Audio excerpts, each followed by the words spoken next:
कैसे वैसे हम तो कई कविता पढ़े चाहिए। हाँ ये बता कि हम बैकवर्ड का आरक्षण भी तो हमके मिलेगा वो कोहबर वाला हाँ एक और पढ़ के गुरु जी का जो कोहबर वाला पढ़ता कोहबर वाला पढ़ देती पहले ब्याह के बाद के लिए एक लड़का जो बा एक बाप अपने लड़का से करे कि बचवा ब्याह कहले अब फजियत हो तो परेशानी हो तो अक्सर हुआ का काम हो तो गृहस्थी में दिक्कत हो कहा बाबू हम ब्याह नहीं कर बड़ा मनोना कहा हम तैयार है ब्याह नहीं कर तैयार नहीं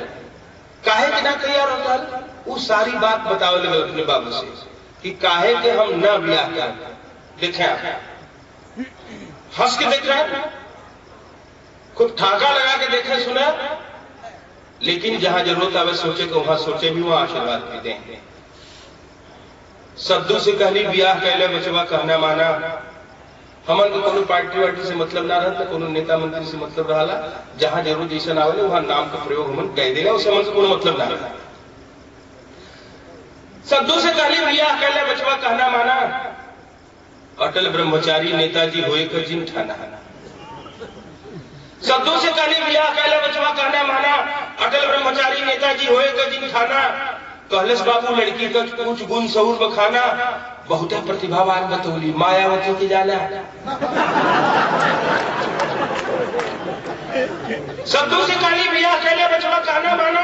अटल ब्रह्मचारी नेताजी होए गजिन ठाना कहलस बाबू लड़की का कुछ गुण सहूर बखाना बहुत प्रतिभावान बतौली मायावती के जाना बेटवा कहलस बात न मान तू कितनों को यही बा राजनीति के चक्र में हुए अब तो हम फंसई बा गुरुजी बेटवा कहलस बात न मान तू कितनों को यही बा राजनीति के चक्र में हुए अब तो हम फंसई बा समाजवादी के मुखिया के बसपा में मिलवई बा चरवाहे के बिया बाबू भैंसी से करवई बा बहुत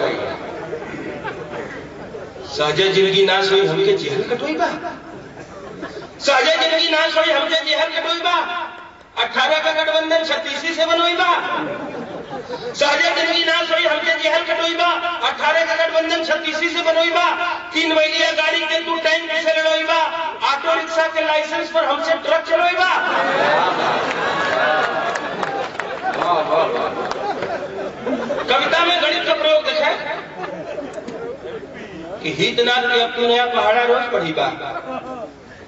गुरु जी के समर्पित आदरणीय श्री कृष्ण तिवारी जी के रंजना जी ने गोद लेनी है पिता के रूप में हमारों को पिता होना ऐसने बात को समर्पित विचार करते आप देखा कि हितनाथ की अब नया पहाड़ा रोज पढ़ी बा गुरु जी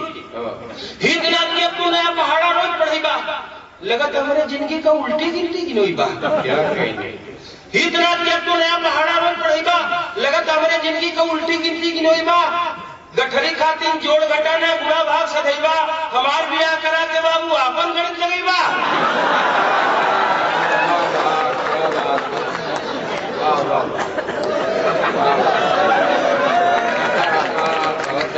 हितनाथ की अब नया पहाड़ा रोज पढ़ी बा लगत हमारे जिंदगी को उल्टी गिनती गिनोईबा गठरी खातिर जोड़ घटाना बुरा भाग सदैवा हमार बियाह करा के बाबू आपन गणित लगेगा पूरे समाज को पंक्तियां दे रहा हूं निवेदन के साथ यदि इस पंक्ति में कोई दम हो तो आशीर्वाद दीजिएगा मैं पूरे समाज को पंक्तियां दे रहा हूं अपने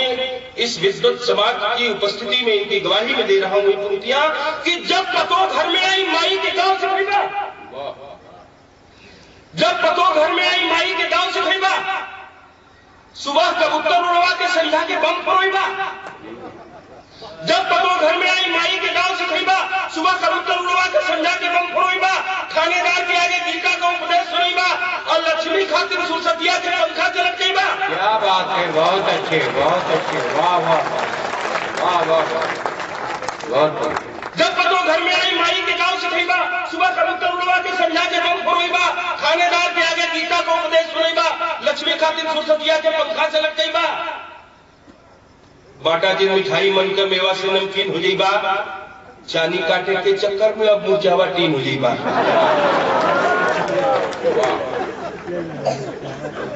बाटा जी मिठाई मन के मेवा से नमकीन हो जाइबा, चांदी काटे के चक्कर में अब मोर चावल टीन हो जाइबा, स्वागत के दलदल में फंस के हे बाबू में दिन हो जाइबा।